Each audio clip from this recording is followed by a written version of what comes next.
전통과 현대와의 가치 갈등, 그 다음에 세대 간의 어떤 좀 차이 이런 것들을 좀 볼 수 있는 그런 공통점이 있어가지고 뽑아본 작품이고, 이 작품도 수능에도 출제되고 모의고사도 좀 많이 출제됐던 그런 작품입니다. 물론 교과서에도 실려 있기도 하고요, 2학년 문학책에.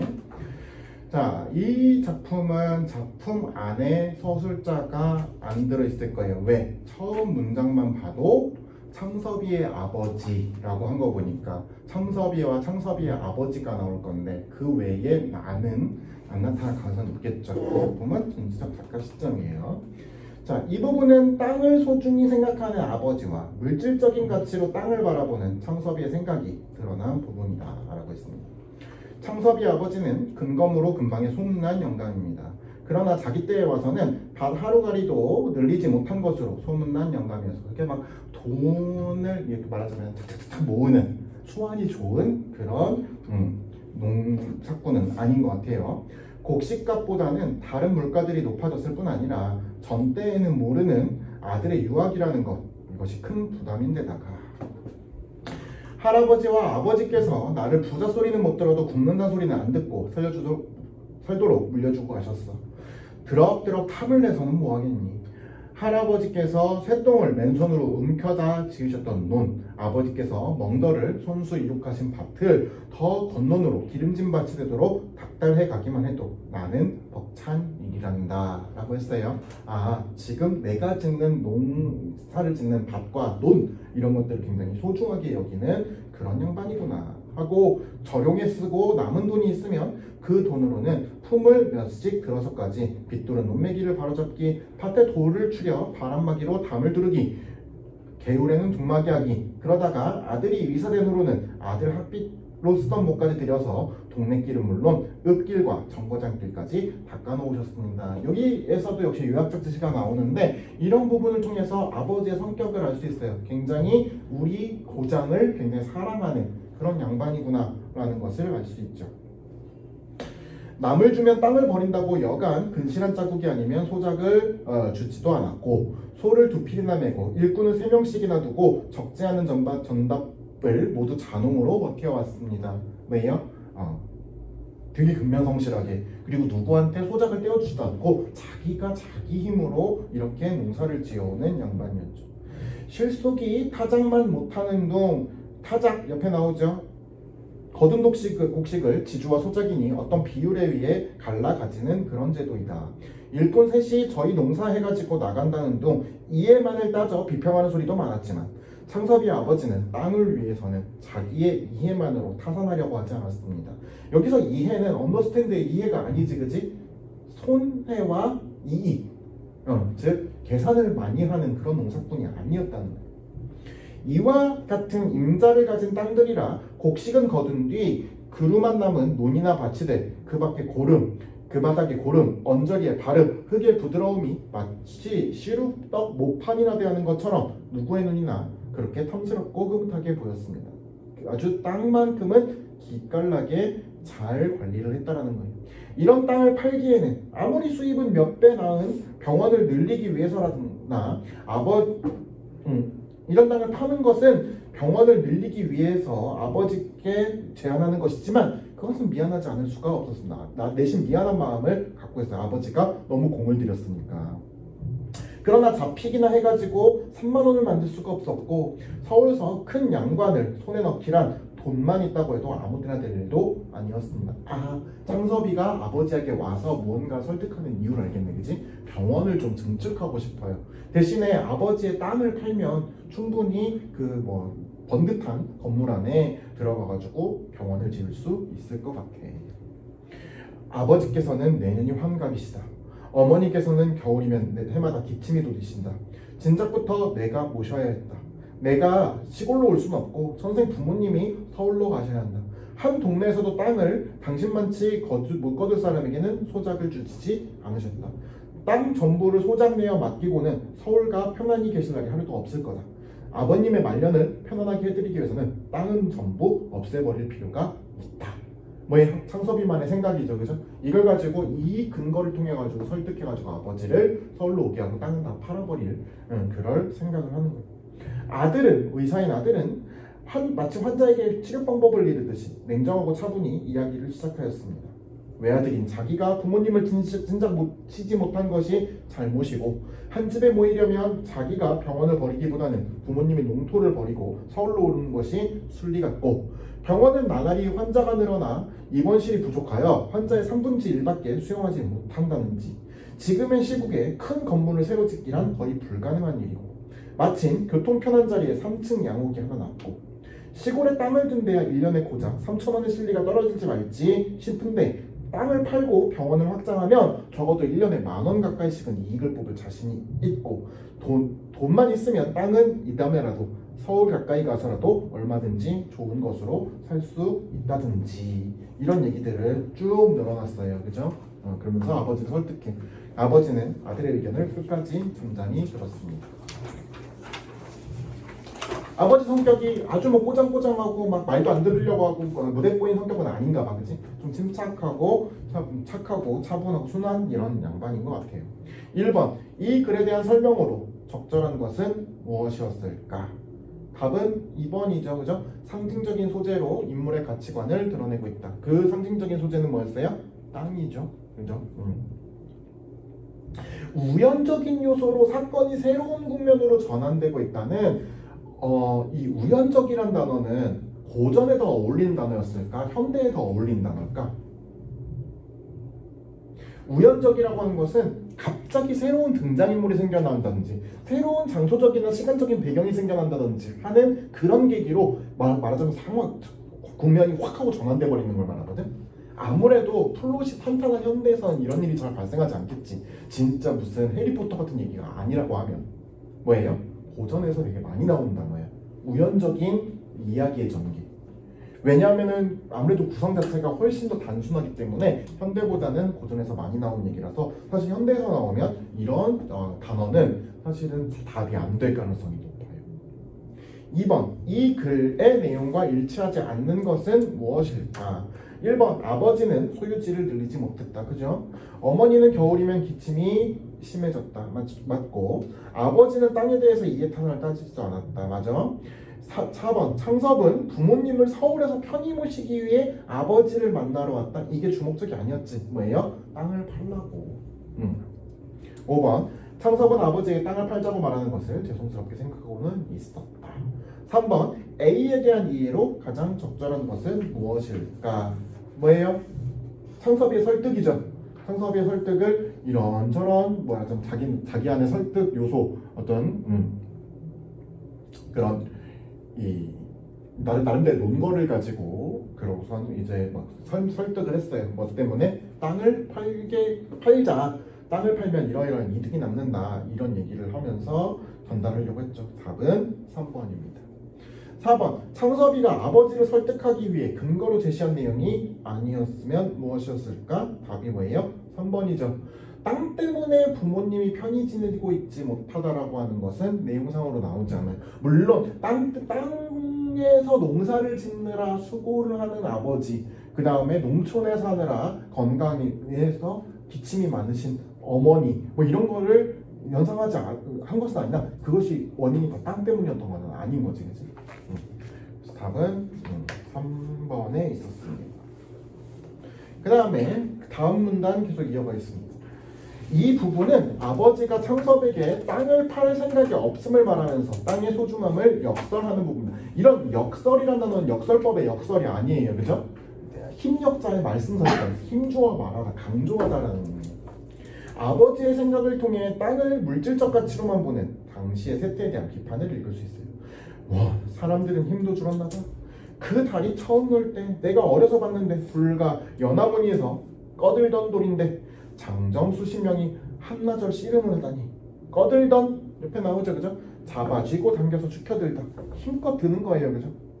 나무다리가 있는데 왜 이걸 고쳐요? 아버지가 왜 나서서 이걸 고쳐야 해요? 라고 하는 거지. 이미 있는데. 나무다리는 뭐예요?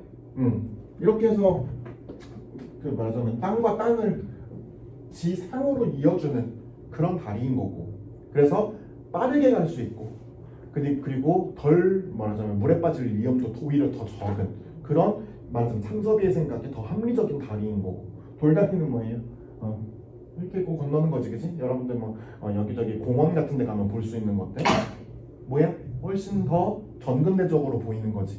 이거 잘못 뒤졌다가 뭐 빠질 수도 있고 그러지 않겠냐. 이건 뭘 상징하느냐? 이건 말하자면 근대적인 사고방식을 얘기하는 거면 이건 전근대적인 사고방식을 얘기하는 상징적인 소재인 거예요. 그래서 나무다리로 건너면 되는데 더 빨리 건너는데 왜 이렇게 느리게 걷는 돌다리를 고쳐야 하냐고요. 너도 그런 소리를 하니? 나무가 돌만 하다든 넌 그 다리에서 고기 잡던 생각도 안 나냐? 서울로 공부하러 갈 때 그 다리 건너서 떠나던 생각 안 나냐? 시체 사람들은 모두 인정이라는 게 사람한테만 쓰는 건 줄 알더라. 시체 사람이라는 것도 시신, 시체, 미라를 얘기하는 게 아니에요. 뭐예요? 요즘 사람들이에요. 요즘 세상에서 많이 보이는 사람들. 내가 천자문을 끼고 그 다리로 읽으면서 건넜다. 네 어머니도 그 다리로 가마 타고 내 집에 왔어. 나 죽건 그 다리로 건너다 묻어라. 난 서울 갈 생각이 없다 라고 얘기했습니다. 아버지는 전통 이런 것들을 중시하고, 그죠? 추억, 전통, 내 고장에서 일어난 일에 대한 애정이 엄청난 사람. 천금이 쏟아진다고 해도 나는 땅을 못 팔겠다. 내 아버님께서 손수 이룩하시는 걸 내 눈으로 바치고 내 할아버님께서 손수 피땀을 흘려 모으신 돈으로 장만하신 놈들이야. 땅이란 걸 어찌 일시 이해를 따가 사고 팔고 하겠느냐. 땅 없어봐라. 집이 어디 있으며 나라가 어디 있냐. 땅이란 천지 만물의 근거인 거다. 돈 있다고 땅이 뭔지도 모르고 욕심만 내 문서 쪽으로 사 모으기만 한 사람들, 돈놀이처럼 별리만 생각하고 제 조상들과 그 땅과 어떤 인연이라는 건 도무지 생각지도 않고 헌신작거리 사는 사람들, 다 내 눈에는 괴이한 사람들밖에는 보이지가 않는구나. 네가 누구 덕으로 의사가 됐느냐? 내 덕인 줄만 아느냐? 내가 땅 없이 뭘로? 밭에 가서 절하고 논에 가서 절해야 돼. 고마워할 줄 알아야 된다는 거지. 자고로 하늘 하지만 하늘의 덕이 땅을 통하지 않고는 사람한테 미치는 줄 아느냐? 땅을 파는 건 그게 하늘을 파는 거나 다름이 없는 거다. 말줄임표 있어요. 뭐예요? 아버지의 그런 깊은 뜻을 이해하지 못했던, 그래서 더 이상 별로 할 말이 없는 성섭이의 상황을 말줄임표로 이렇게 줄이는 거죠. 땅을 밟고 다니니까 땅을 우습게 들여기지. 땅에는因果가 있어. 원인과 결과가 있어. 그게 다 정직한 거예요. 하늘은 사다리를 못 믿을 때도 많지만 땅은 힘을 들여 노력하는 사람에게 후한 보답을 준다. 세상에 흔해 빠진 지주들 땅은 자기들한테 맡겨버리고 또 도회지가 앉아서 소출은 팔아다가 모두 도회지에서 낭비하고, 땅에 갖고는 된 단돈 1원도 벌벌 떨고, 땅으로 살면서 땅에 야박한 놈들은 자식으로 치면 후레자식 놈들이야. 정 급하게 돼 자기니 운소리나 해야 요즘 너희 신이들 주사침 놓듯 애꿎은 금비만 갖다 털어놓지. 금비 필요죠. 그렇게 땅을 홀대하고는 이제 죽어서 땅이 무서워서 어디로들 가려고 이러는지 모르겠구나. 너로서는 어떤 수단을 쓰는지 병원부터 확장하려는 게 과히 엉뚱한 욕심은 아닌 줄도 안다. 그러나 욕심을 부려서는 안 되는 거야. 위술은 예로부터 인술이라고 하지 않니? 순탄하게 진실하게 해라. 네가 가업을 이어나가지 않는다고 탓하지 않을 거래요. 넌 너로서 발전할 길을 얻었고 활인하는 인술을 하고 있잖니. 내가 어떻게 불평을 말하겠니? 다만 3, 4대 집안에서 공들여 일으켜놓은 전장을 남의 손에 맡기게 되는 건 너무나 애석한 심사로구나. 아니, 팔지 않으면 그만 아닙니까? 나 죽은 뒤에 누가 거두겠니? 너도 이제도 말했지만 너도 문서쪽만 쥐고 서울 앉아서 지주 노릇만 하게? 그따위 지주하고 자긴 틈에서 땅들만 얼마나 고른 건지 아니? 나는 팔 거다. 돈에 팔 줄 아니? 사람한테 팔 거다. 건너 용문이는 우리 누르지놈 같은 거는 한 해만 붙여보고 죽어도 농꾼으로 태어난 걸 헌하지 않겠다고 했다. 독시장밭을 내놓는다고 해봐라. 문보나 덕길이 같은 사람은 길바닥에 나왔더라도 집을 팔라고 돈 빌게. 그런 사람들이 땅 임자 안 되고 누가 되어 오느냐? 뭐예요? 그 자리에서 직접 나처럼 농사를 지을 말하는 땅에 대해 진실하고 성실한 그런 일꾼들에게 나는 땅을 팔란다. 그때 팔겠다 라고 얘기를 하는 거죠. 7번 보기와 같이 이 글에 작가와 대담을 하였다고 할 때 작가가 말할 핵심 내용으로 가장 적절한 건 무엇일까? 학생, 선생님의 소설을 읽고 많은 생각을 하게 되었습니다. 이 이야기를 통해 선생님이 궁극적으로 드러내려고 했던 점은 무엇이었죠? 뭐예요? 답은 2번이죠. 뭐. 소중한 땅, 그 본질적인 의미를 되새겨야죠. 가의 다리, 돌다리에 대한 설명으로 적절하지 않은 것은 무엇일까요? 3번이겠죠. 아버지와 창섭이의 갈등 해소를 해주는 매개체가 아니라 갈등 구조 안에 있는 그죠? 전통과 아니면 현대와의 갈등 같은 것들을 얘기합니다. 나무다리와 대조가 되는 거죠. 기억이 가리키는 사람은 누구였을까요? 맨 마지막에 나오는 거죠. 뭐예요? 직접 농사를 지으면서 땅을 아껴주는 사람 2번이 되겠습니다.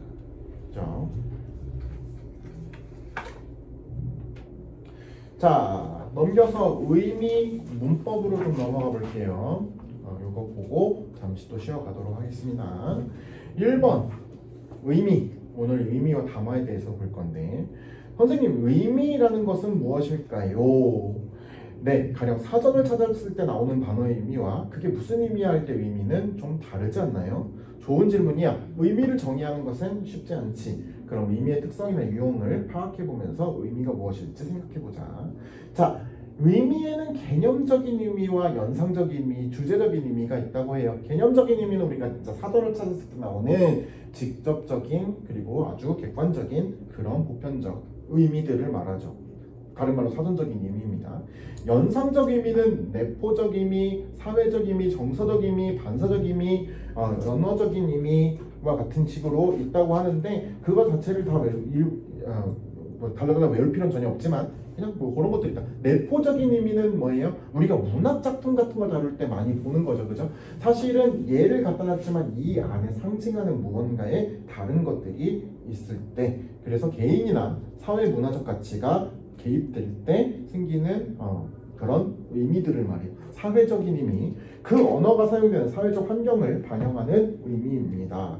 자, 내 안에는, 내 옆편내는 이라고 했을 때 거기서 느껴지는 어감이라든지 어떤 사회계층이 쓸 것 같은 것들이 굉장히 말하자면 그 단어만 듣고도 느껴지죠. 내 안에는 좀 더 점잖고 지식인이고 좀 나이가 많고 중후한 사람들이 있을 것 같고 내 옆편내는 하면은 벌써 부정적인 감정이 들어간 것 같고 조금 말하자면은 지식인보다는 비지식인 계층이 쓸 것만 같고 아니면 좀 철이 없는 사람, 좀 젊은 사람 이런 사람들이 쓸 것 같은 그런 느낌이 벌써 드는 거죠. 정서적 의미, 화자의 감정이나 태도가 들어가는 주관적 감정적 의미 아이고 저런 아이고 뭐 이런 거에서 느껴지는 감정 같은 것들을 이야기합니다.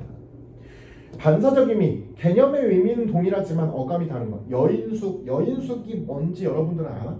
잠깐 묵어가는 그런 방이야. 지금 현대로 말하면 여인숙이라는 건 잘 모르겠지만 모텔이라는 건 알겠지, 그죠? 여인숙하고 모텔이랑은 발가 다르지 않아요? 여관하고. 근데 여관하고 여인숙하고 모텔은 굉장히 다른 어감을 줘, 그죠? 벌써 시대가 벌써 지나버린 것 같고, 뭔가 침대가 있는 게 아니라 무슨 그냥 방바닥에서 잘 것만 같고, 그냥 뭐 이렇게 그 난방 나온 데서 약간 이럴 것 같은 그런 느낌을 주죠.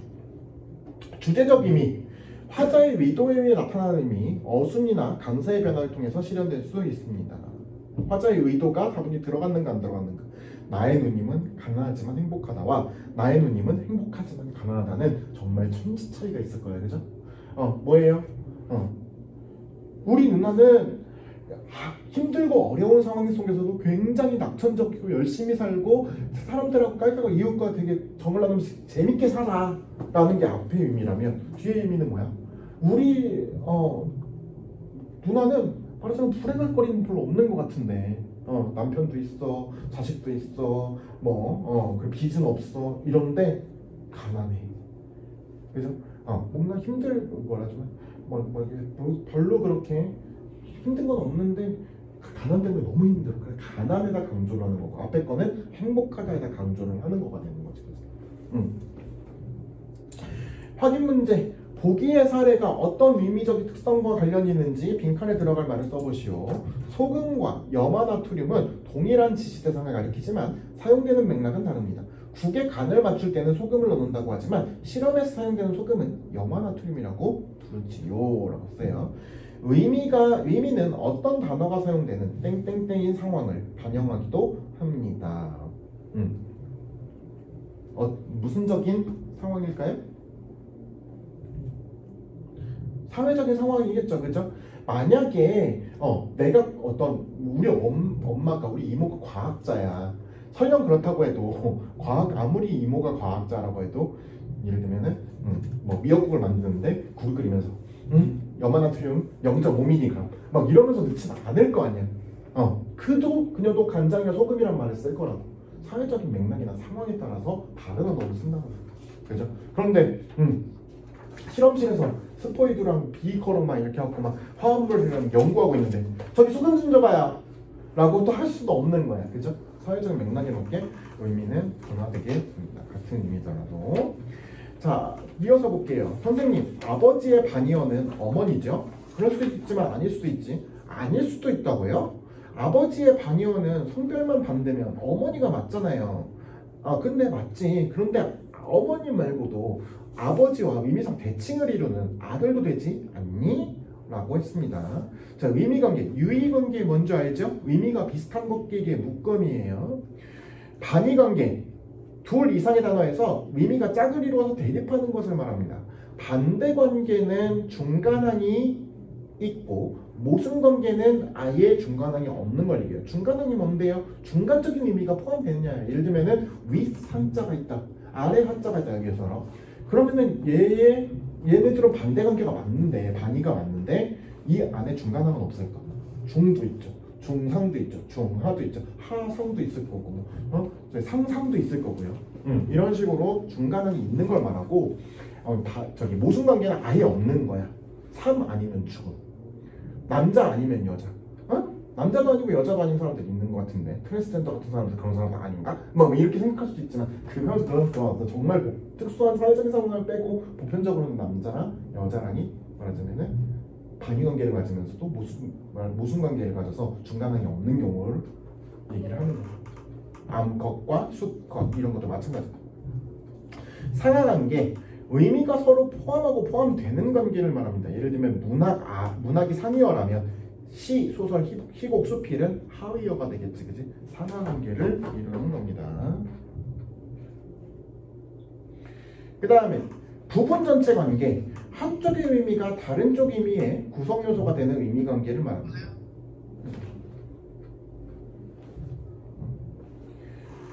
예를 들어서 몸 안에는 손톱도 있고요, 손가락도 있고요, 손도 있고요, 팔도 있고요, 몸도 이렇게 있습니다. 발가락도 있고요. 2번 의미의 복합관계, 이거는 중요해요. 이거는 사전을 찾아보라라고 하는 수능 형태의 문제랑 굉장히 비슷합니다. 동음 이의는 뭐니? 소리는 같지만, 나오는 소리는 같지만 의미가 아예 다른 걸 말해요. 다의어는 뭐야? 같은 소리 안에서 여러 가지 의미가 분화되어 있는 경우를 말해요. 그래서 소리는 같지만 의미상으로 봤을 때 어원이 전혀 다른 것들을 말하고, 다의어는 어원이 같아서 분화된 개념으로 말해요. 사전 등재는 어떻게 됐냐? 당연히 동음이어는 각각 실려있죠. 아예 다른 거예요. 다른 단어예요. 그치? 발, 이렇게 걷는 발, 또는 햇빛을 가리기 위해서 치는 발은 소리는 같지만 아예 다른 표제어로 찾는 거예요. 그죠? 그런데 예를 들면은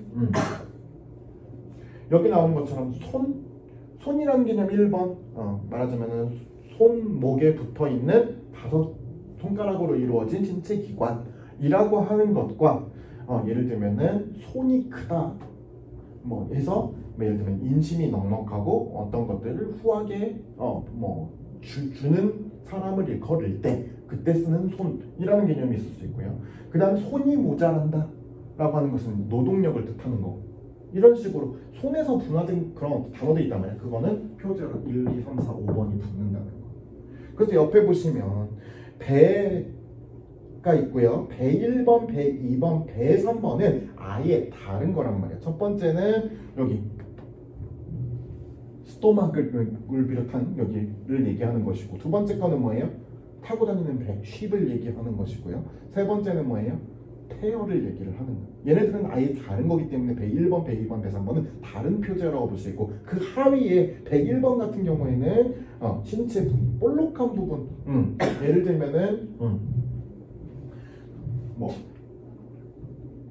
책에, 예를 들면 책이 뭐 부풀어서 어떻게 하다 보니까 물에 젖어가지고 책에 배가 나왔네 라고 했을 때의 배는 예를 들면 볼록한 부분을 얘기한다든지 이렇게 얘기할 수 있다는 거예요. 동음이어는 소리만 같을 뿐 전혀 다른 단어이기 때문에 사전에 각각 등장합니다. 그러나 다이어는 같은 어원에서 나온 단어가 분화된 것이기 때문에 사전에서 하나의 단어로 취급하는 것입니다 라고 했어요. 문장의 유의관계, 유의관계의 문장들은 대표적으로 뭐가 있을까? 능동문과 피동문이 있습니다. 우리 알죠? 사냥꾼이 사슴을 잡았다는 사슴이 사냥꾼에게 잡혔다는 의미가 거의 똑같죠, 그죠? 반의어가 사용된 문장으로서 언니가 동생에게 선물을 주었다, 동생이 언니에게 선물을 받았다는 사실은 같은 의미가 됩니다, 그죠? 반의관계, 두 문장이 반대로 의미지어지는 관계입니다. 긍정문과 부정문. 나는 오늘 공부를 했다. 나는 공부를 안 했다. 나는 공부를 하지 않았다는 반대말이 되죠. 반의어가 사용된 문장. 그는 어제 책을 샀다. 그는 어제 책을 팔았다는 아예 반대말이 된다는 겁니다.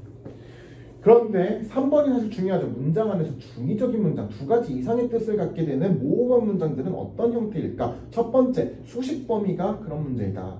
키가 큰 할머니의 손자가 운동을 잘한다. 얘는 할머니가 키가 큰지 손자가 키가 큰지 의미가 모호해져 버리지. 그런데 예를 들면은 할머니의 키가 큰 손자가 라고 하면은 의미가 명료해질 수 있어, 그치? 그렇다는 것은 어떻게 한다는 게 꾸밈을 받는 말과 꾸미는 말의 거리가 가까워져야만 한다. 그래야지 중의성을 탈피할 수 있다. 비교 대상의 중의성. 보람이는 언니보다 영화를 더 좋아한다. 그러면 보람이가 언니를 별로 안 좋아하는 건지 영화보다도, 아니면은 영화를 같이 좋아하는데 언니가 좋아하는 것보다 보람이가 좋아하는 게 더 큰지, 여기에 대해서 의미가 모호해진다는 거죠. 이런 문장은 뜻이 두 가지니까 의사소통이 되는데 어려움을 겪을 수 있다는 거지. 병렬 구분의 중요성. 그는 사과와 배 2개를 샀다. 이렇게 해버리면 사과와 배 1개씩인지 사과 하나에 배 2개인지 사과 2개, 배 2개를 각각 샀는지 의미가 모호해진다. 또 부정문. 학생들이 다 안 왔다. 이걸 어떻게 말하냐에 따라서 다는 오지 않았다가 될 수도 있고 모두 다 오지 않았다가 될 수도 있지. 그럼 어떻게 고쳐? 지금 선생님이 내뱉은 말로 고치면 되지, 그치? 예를 들면 보조사 같은 거 다는 오지 않았다라고 고치던지, 아니면은 모두 다 오지 않았다 같은 부사 또는 부사어를 쓰던지 이런 식으로 고칠 수 있을 겁니다. 자, 그러면은 우리 문제로 좀 접근을 해보죠. 어떤 문제들이 이런 이론을 가지고 나오느냐. 자, 거기 뒤에 수능형 문제 4번부터 5번, 8번, 10번, 11번 쭉 차분히 읽고 한번 문제 답 한번 알아봅시다.